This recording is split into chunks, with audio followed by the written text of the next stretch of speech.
Welcome, everybody, to this latest in the ValuesJam guest session series. And Anna, brilliant to have you here. To start off, why don't you introduce yourself, please, and tell us a bit about the great work that you do? Thanks, Alan. I'm Anna McAfee. I am a community educator, sort of LinkedIn campaign builder, and I'm all about it's sort of ethics and ethics and values behind marketing. And so a lot of my work explores the idea of belonging, and how we build that through communities, and how that translates to how we build better societies. Many people who have followed me on LinkedIn for a while will know that I co-founded the LinkedIn Local movement back in 2017, which was an initiative for online connections to take their connections offline and meet in person. And myself and a few others built a movement that in 2 years spread to over 100 countries, over 1,000 cities in 96 countries at last count. It was then validated by LinkedIn and still continues to thrive on the platform. So I have a LinkedIn learning course about that. I have a book about that. And that's all really the thread that really runs through everything I do, be it LinkedIn training, be it sustainability consulting for marketing, be it community building and community consulting. The thread that really runs through all of that is belonging. Great, thank you. And I'm tempted to ask you a question around kind of social media more broadly, because I'm just thinking back over the history of LinkedIn since I've known it. And it's a far more human place now than it was, say, 5 years ago. And at the same time, you've got what's happened at Twitter, for instance, and all of the fake stuff around Facebook. So it's making me think that LinkedIn is, from my outside kind of layperson perspective, the most credible human platform there is, actually. I think it is. And one of the reasons for that is LinkedIn has always, well, I think what I would have said 12 months ago is the answer to this question is yes, I agree. And one of the reasons is if you look at Facebook's revenue model, it's entirely advertising. If you look at LinkedIn's revenue model, it's largely premium subscriptions, recruiter subscriptions, and sales navigator subscriptions. And it's very much changing their ad space. But a few years ago, it only accounted for about 20% of their revenue, which means that their algorithm was always going to be designed for people rather than for brands. Whereas Facebook has always been plugging those ads, and it's always been, you can't advertise as an individual. You have to advertise as a Facebook page. So it's always been about that. Whereas LinkedIn has, in the background with the algorithm, it's always really been designed for people. There is something interesting that's happening with LinkedIn. And I think there's a real ethical question behind this. Is ChatGPT is owned by Microsoft, and so is LinkedIn. And so I think, and one thing I am seeing is LinkedIn are wholeheartedly building these AI tools. I don't think that they have a choice the way AI is going, but because it is driven by a corporate ownership, it is wholeheartedly being built into the platform to the point where I know people already who you hit start a post and it says, would you like to write this post with ChatGPT? Yeah. And even when you first connect with someone, here's a ChatGPT version of what you should send to this person. And that takes the human element out of it. And that's where I worry where LinkedIn is going so far into AI. What will we lose? Having said that, I know a lot of fellow LinkedIn trainers who have looked at the ChatGPT suggestions on, for example, who you connect with and said, it is so awful, we will always have a job. So it's there's two ways you can look at it. But yeah, I do. It is still a much more human platform. And I think it's because it's built largely for that. People interact as their profile as opposed to I mean, I know company pages are a big thing, but if you compare it to, say, Twitter, for example, I do think that there's no sort of, well, I'm not a Twitter expert, but there's no sort of difference in accounts, and it's certainly going a very interesting way. Twitter, or X as it's now known, had a huge exodus. So LinkedIn have always been a more values-driven brand, in that they support Indigenous leaders here in Australia. They always do a big thing during Reconciliation Week of the Indigenous top voices. They have always done support around this. They do an incredible sort of sustainability roundup newsletter. They are much more, whereas Facebook will, and probably Twitter will, wash their hands of, oh, well, we don't know. LinkedIn do actually operate certainly in a lot more ethical manner in terms of the content that they support. I did a collaboration with them on mental health around Are You OK Day a few years ago. So it is a bit more human, and there are a few more ethics involved. Having said that, they are still a social media platform designed to be addictive, as we all get caught and lost into it, we all have to be aware of that. I mean, for anybody listening or watching this now thinking, oh, she knows her stuff, how do I get in touch with her? How do people get hold of you? The best way is through LinkedIn. It's just Anna McAfee. My website is annamcafee.com.au, being in Australia. And Instagram would be another way, which again, just my Instagram handle is Anna McAfee. So fairly simple and straightforward. But yeah, LinkedIn is where I will see the message first. Okay, so talking about simple and straightforward, let's get into ValuesJam, which is just that. So what I'd like to do is invite you to guide me to choose a card at random. So how many piles shall I make in front of me? 3. Okay, and would you like the left, middle, or right pile? I'll have the right pile. Okay, that's the smallest one. So we've got 5 cards. So number between 1 and 5. 3. Number 3. Okay. So recognition is what we're going to do today. Okay. And that strikes me as having a very close relationship with belonging, actually. So interesting to see where we go. So first question, what does recognition mean? And what does it look, feel, and sound like?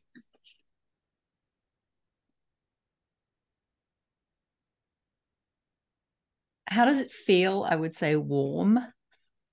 What does it look?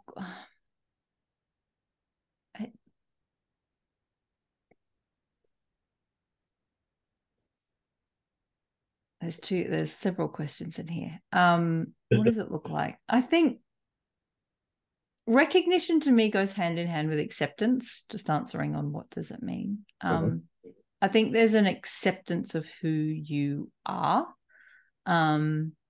which, tying that to belonging, is accepted into who you are without the pretense of trying to be someone else. So I think recognizing someone for who they are. Recognition also, I think, has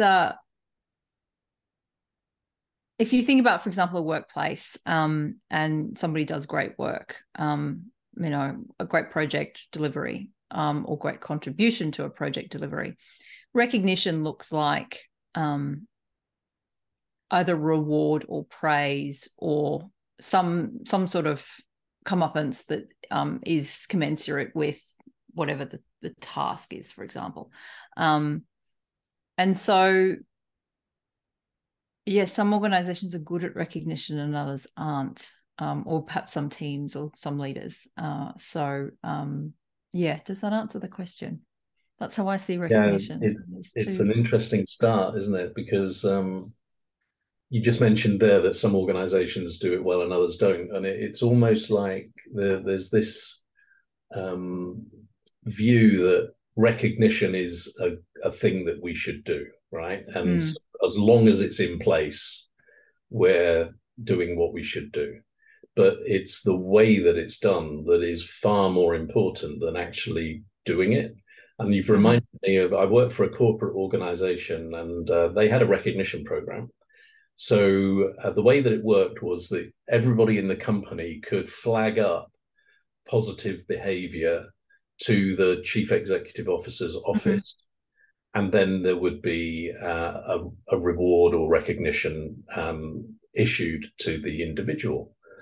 And one day I was visiting a client site, and the receptionist, it's funny how this, you've reminded me of this. She knew every single person's name of the office people that were walking past the reception desk and using their names, and she was just brilliant. So I put in an award entry for her. And then around about 10 weeks later, I received a letter from the chief exec officer's office, PP'd by her admin guy, to this employee saying what a brilliant job they'd done, and then with a cover note asking me to go and present it to the receptionist. And it's like, that all that time had passed, and it was not even a personalized letter. It was PP'd by somebody else. So do you really think that was going to have a positive impact? Not at all. No, probably not. But this is another thing about recognition. She recognized you. So in that, knowing your name and the familiarity, what she was very good at is recognition. And she was very good at the word recognition and recognize. Yet the reward, the outcome wasn't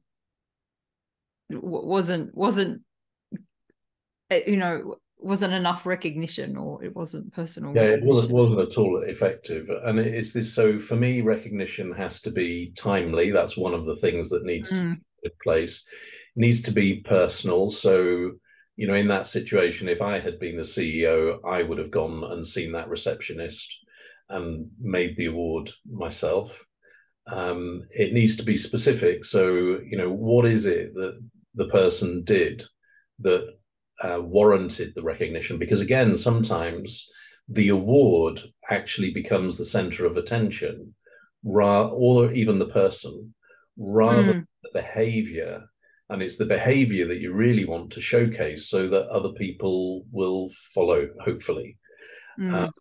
So it was just to your point about how some companies do it well and others do it not very well, and how it is that's more important than having recognition in place.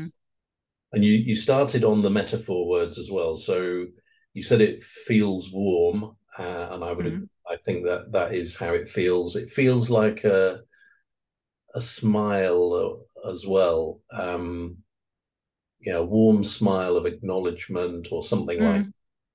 And then a spotlight comes into mind as well. And I guess that's playing to what you were saying about the corporate environment, where it's kind of giving somebody a stage or a platform, putting them in the spotlight so that they can enjoy what they have done well. And what does it sound like? Applause, I think, for me. Yeah, I think it does sound like applause. Yeah, but it doesn't necessarily have to be a loud applause. It can be a very small, subtle. Sometimes a pat on the back is enough for recognition. Dead right. Again, this comes down to authenticity, doesn't it? Because what you don't want to do is create a load of false rah-rah, when actually that then becomes what everybody notices, rather than what has been done that deserves the recognition. And so it's this end and means kind of thing, isn't it? It's where you got to be careful that the end is maintained and that the means doesn't kind of hog the show. So what about in your experience, where have you experienced recognition?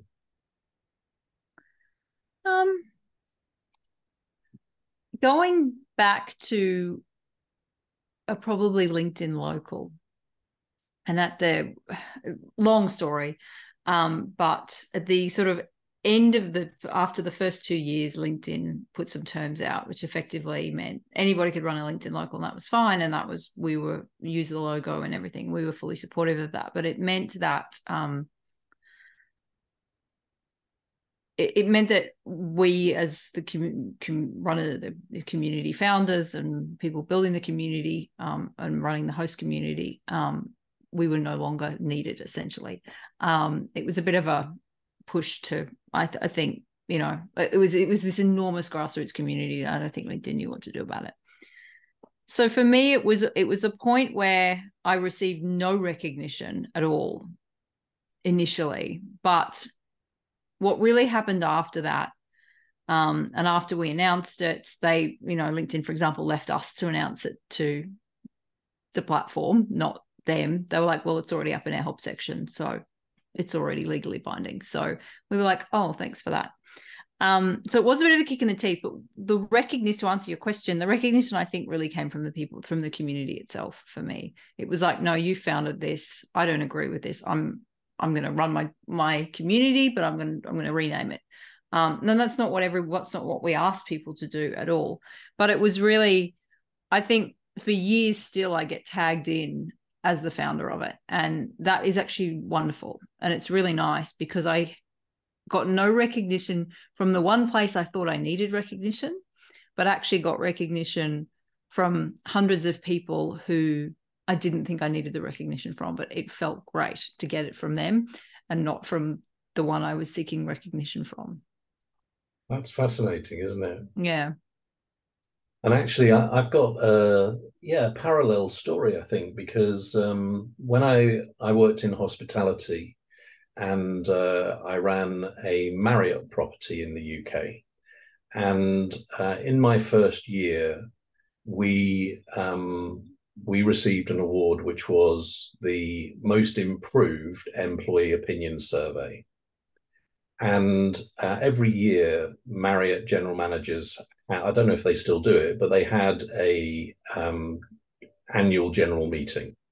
So imagine there were 3,000 Marriotts in the world at that time, and our event was in New Orleans. It was really at the time of Mardi Gras as well. So wow. Imagine being in it must have been a hotel or a convention center or something. So they basically read out the nominees for this award, and our hotel was on it. So, I was chatting to the guys either side of me, kind of thrilled, surprised that we were on the shortlist. And then the guy to my left I felt his elbow in my ribs, and he said, "Did you hear that?" So I was like, "No," because we were too busy messing about. And he said, "You've won the main award. You are the most improved hotel in the world, and you've got to go up and collect the award." So I made my way to the stage, and I remember shaking a guy called Ed Fuller, who was responsible for all the Marriotts outside of the US, shaking his hand and making my way off the other side. And he didn't let go. And so I kind of turned around again, and he said, "Just take a moment to appreciate this, because look out there. That's 3,000 of your peers expressing their appreciation for what you've achieved." And I just stood there, and it felt good. And then I walked off. And so, to your point, I'm thinking that for me, actually, I didn't think that their applause was more important than receiving the technical award. But in your case, it was the other way around, where it meant everything. So it's fascinating, isn't it, to kind of understand that difference.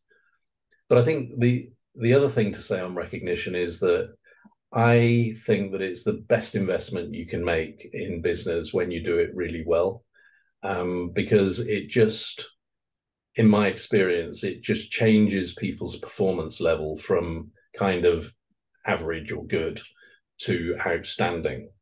And you can really make a step change by using it effectively.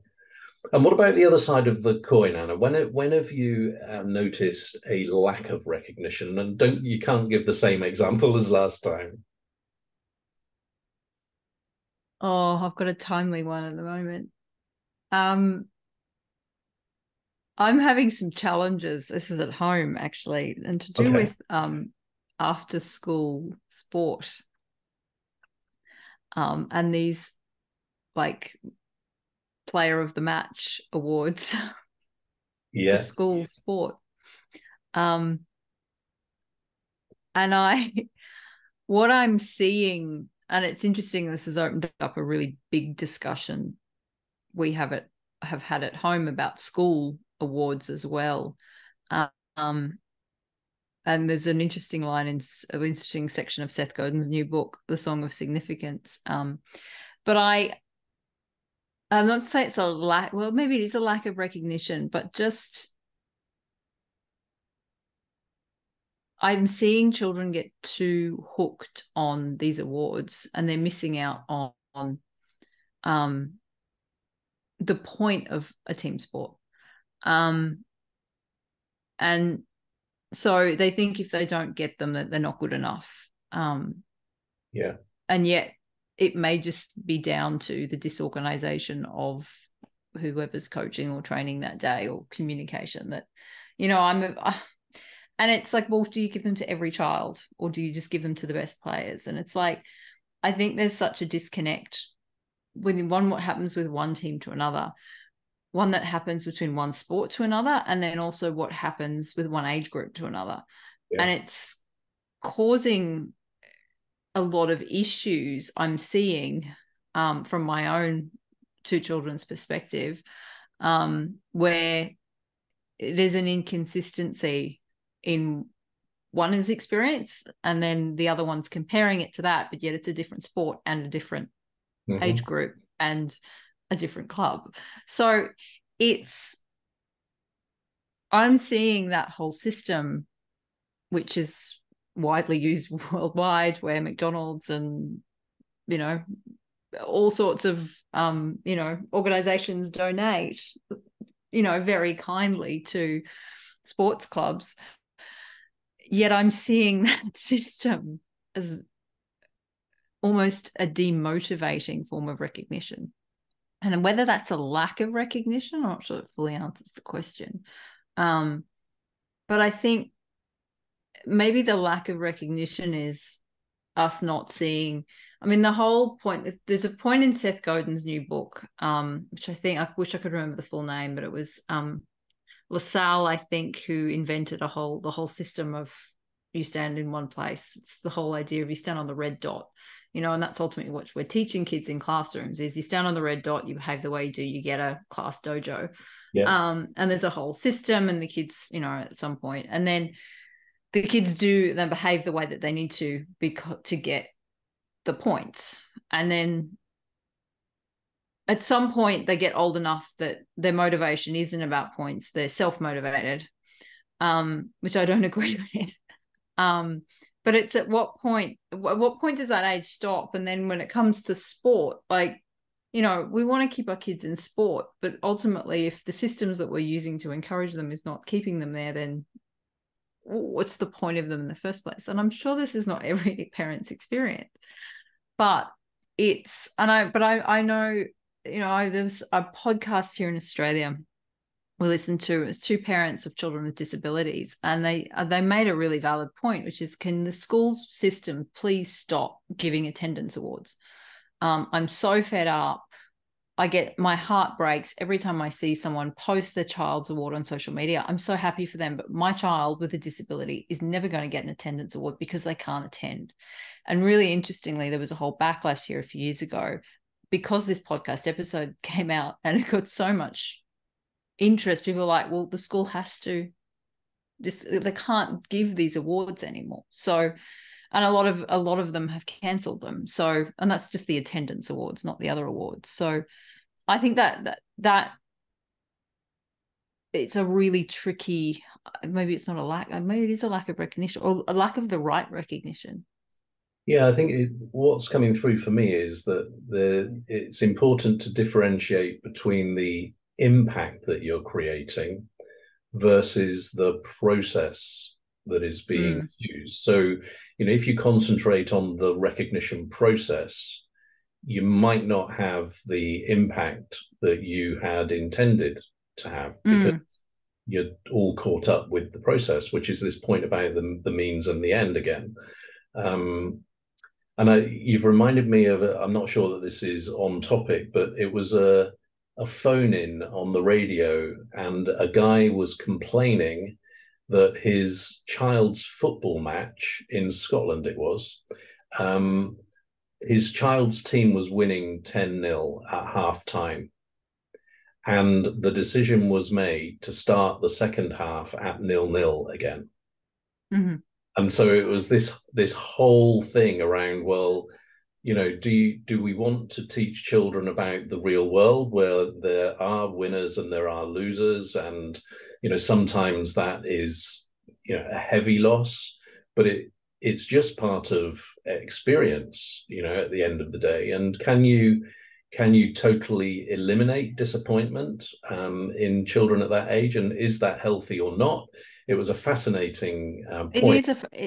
It's a fascinating thing, and I was talking to someone recently about this. We were talking about the fact that at athletics carnivals there might be a advanced, here are our best runners, and but then they have a lower grade, and then probably and the kids in there like, well, why do you give a first ribbon to a kid who's not competing? But actually, when you see the look on their face and the encouragement that they get, you realize why. It's because they were like, well, I came first in something. I've never come first in something. And that, so I don't know, it's a really tricky thing, but equally you've got to encourage kids to compete at some level, and not everybody could win everything. I just think there's a fine balance, or at least when my kids who are sort of 10 and 8, of at what point do the awards stop and your self-motivation kicks in? Yeah. And I think for some kids that's a really young age, and some kids it's actually a really old age. And actually I could not be a teacher and try and navigate that. And I think what we're touching on there is how sometimes and often as these recognition systems are designed for everybody, and it's kind of treated the same within the system, but in fact everybody is quite different. And so the question is, where, like you say, where is that balance point between, you can't treat, let's say we've got 1,000 employees, you can't treat them all completely differently, but at the same time you're not going to get the best out of those people if you treat them all the same. So no. And in Seth Godin's new book, in the same section, he's really said, what are we trying to teach children to do? Are we teaching them to try and stand on the red dot for the rest of their lives and not really think for themselves and abide by a certain, it's very kind of capitalist worker, very much there's no agency in what you do. You're here to do this job and nothing else. Or are we trying to encourage children to think independently, to think creatively, to go and solve problems, to speak up if something's not right? And actually, we would all go for the latter, but the systems that are embedded in a lot of what we do actually still feed into, because they're historic, they still feed into the, factory worker type style of work and management and that type of thing. Definitely. And there's also something about, I think the systems that you're referring to, often they are designed because we have a sense of security about knowing what the outcome is going to be, pretty much. So for instance, if you say, we're going to have this recognition program and we're going to recognize those people that go above and beyond, so when anybody does anything spectacular in the workplace, we're going to do that. So it's like when that happens and the award is made, that you can sit there and say, oh yeah, we knew that was going to happen. Whereas in examples where you're encouraging people to speak up, for instance, and think for themselves, you have much less of a handle on what the outcome is going to be. Just got to have confidence that that's what you wanted to happen. But deal with it when it does, and that's a lot more uncomfortable for many more people. So that's why I think we have this dilemma of an over reliance on these systems with designed outcomes, because we feel more in control then. Maybe that's a bit radical to suggest that. No, I think that's probably a fair assessment. Now, in ValuesJam, there's an opportunity to invent or ask your own question about recognition. So why don't you have a go? What would you like to ask us about recognition, beginning with who, what, where, when, why, or how? So like a question related, like similar to the ones. Yeah, so anything, what comes to your mind about recognition that you're curious about, and we can play with that. I was thinking about over recognition for some reason. That was where my mind went first. Go on, develop that then. Well, where is recognition? Well, I suppose we've touched on where is recognition bad. So you mentioned over recognition. So go on, talk a bit more about that.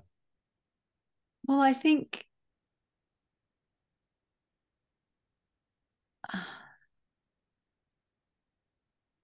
I'm trying to think of workplace scenarios in terms of where people are recognized almost too much, and people put on a pedestal around, well, you should aspire to this, or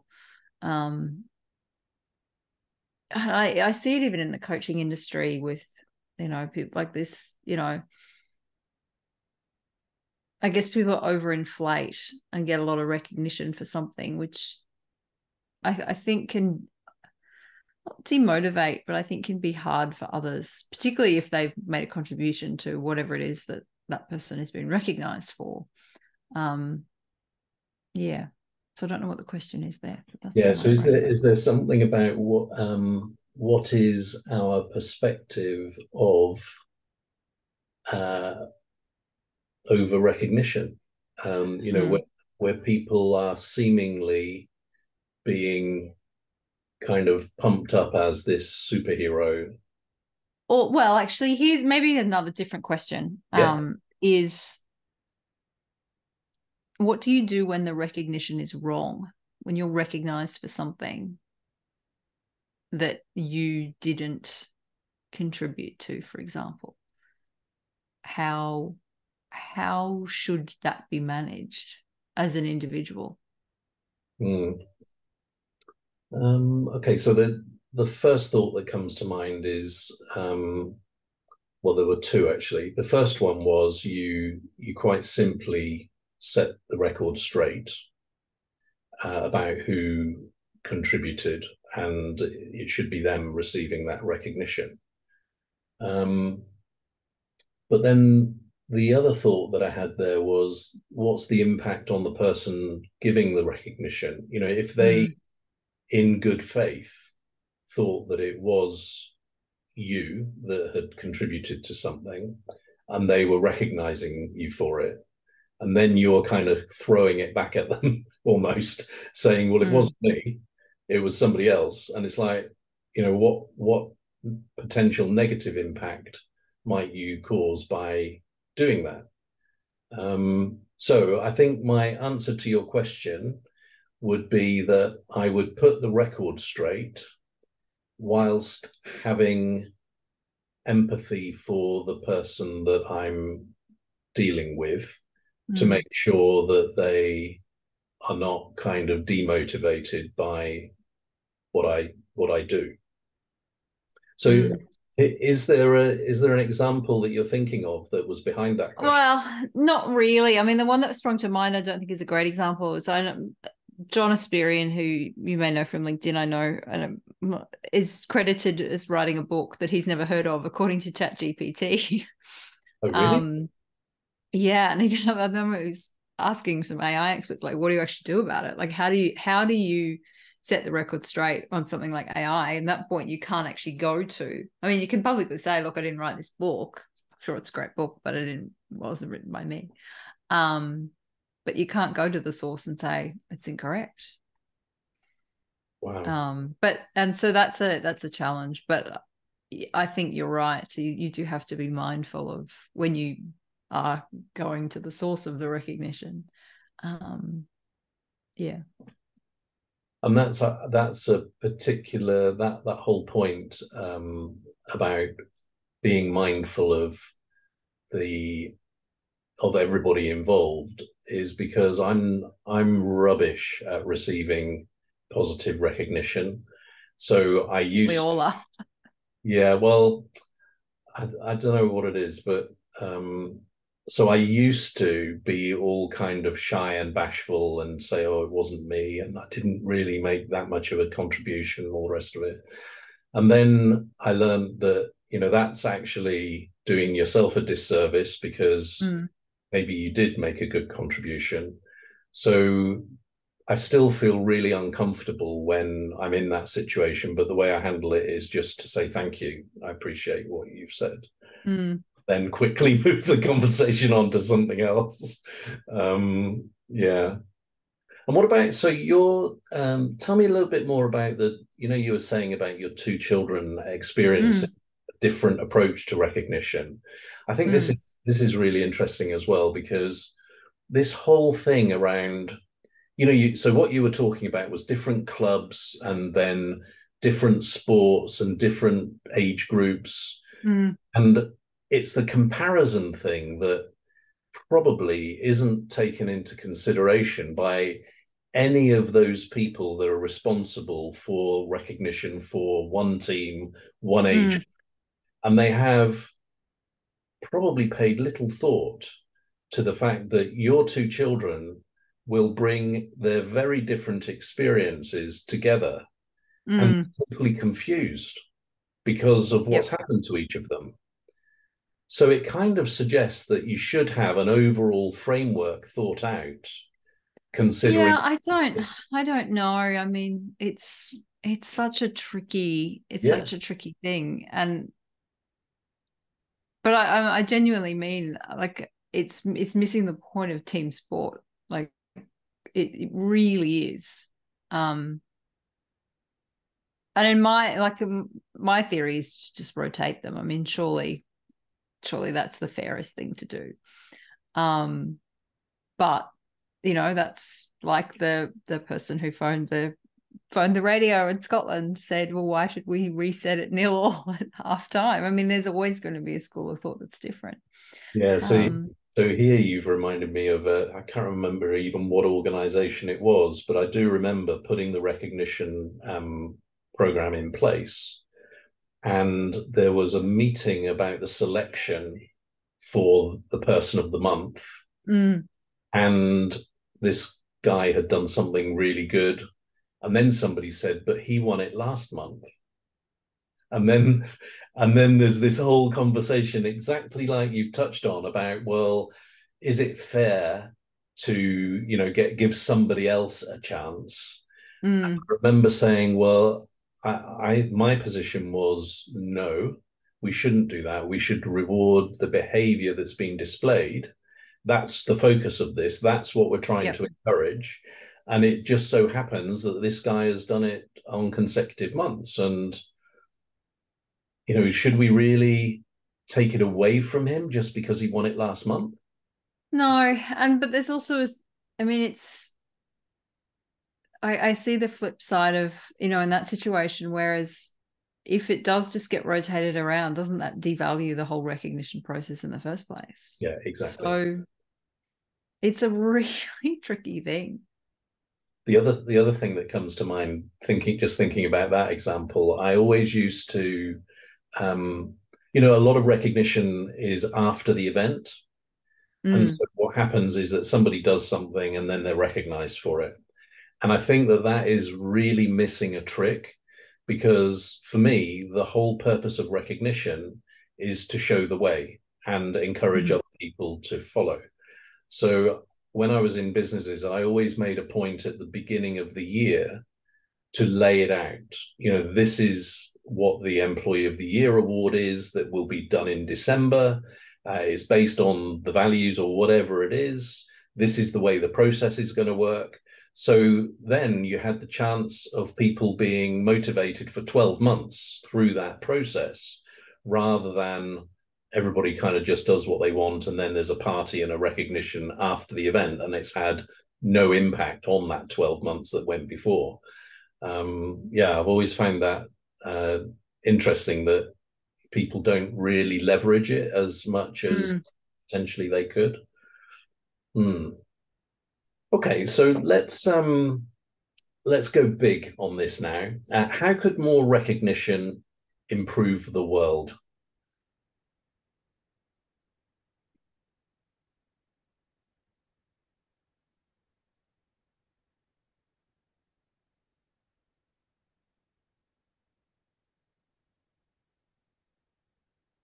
My brain is going to recognition as in recognizing, as in understanding.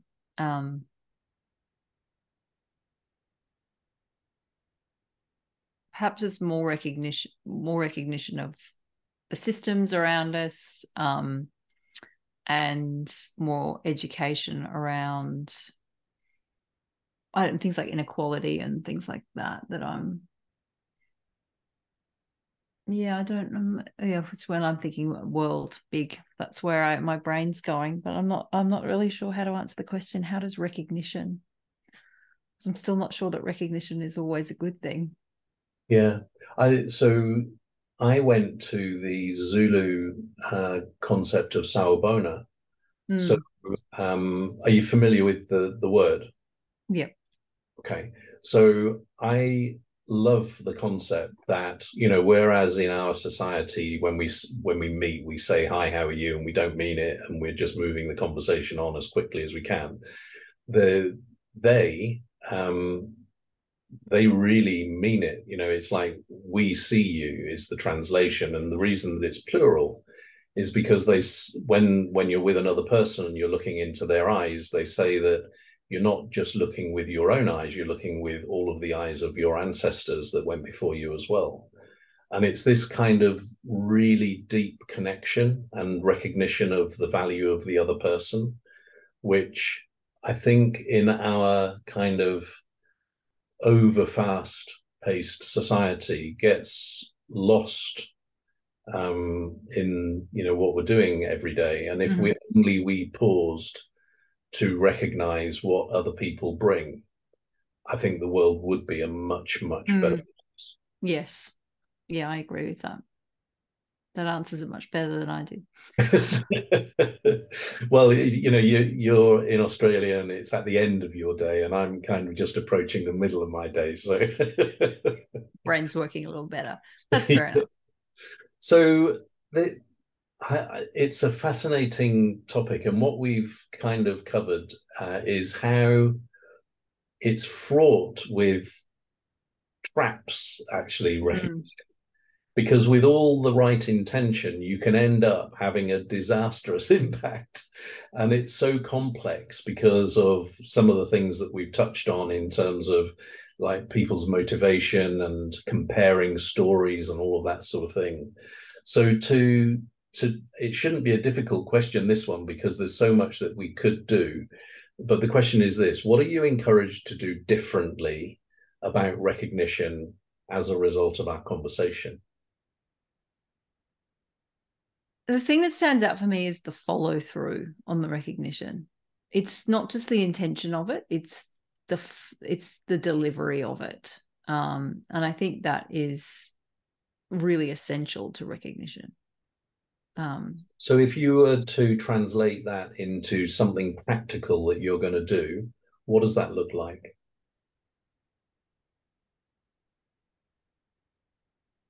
I think it's being a bit more timely about thanking people, or it's very hard to say to somebody 6 months later, "Oh, thank you for that. That was great." It's much more impactful to do it at the time. Right. Okay. And mine, it's kind of related to yours, but it's in the area of consistency. So recognition, I think, another one of its traps is that unless you're consistent, you risk undermining the whole thing. But what comes with that is a real challenge, because consistency is hard work and difficult. And yes, particularly when there's not a clearly defined set of rules. Yeah, exactly.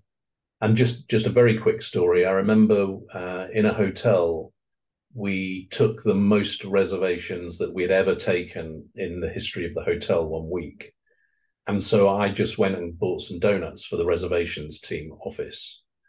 And then about 2 months later, somebody said to me, "Didn't you realize that we've done so and so, and you didn't even bother bringing us any donuts?" It was like, goodness me.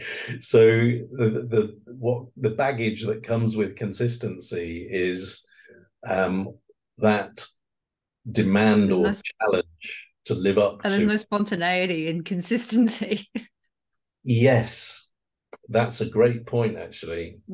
But is that, again, this is the theme. This is the theme of this conversation, I think. Is that good or not good? Because, if you drove all of the spontaneity out of recognition, you'd be left pretty hollow.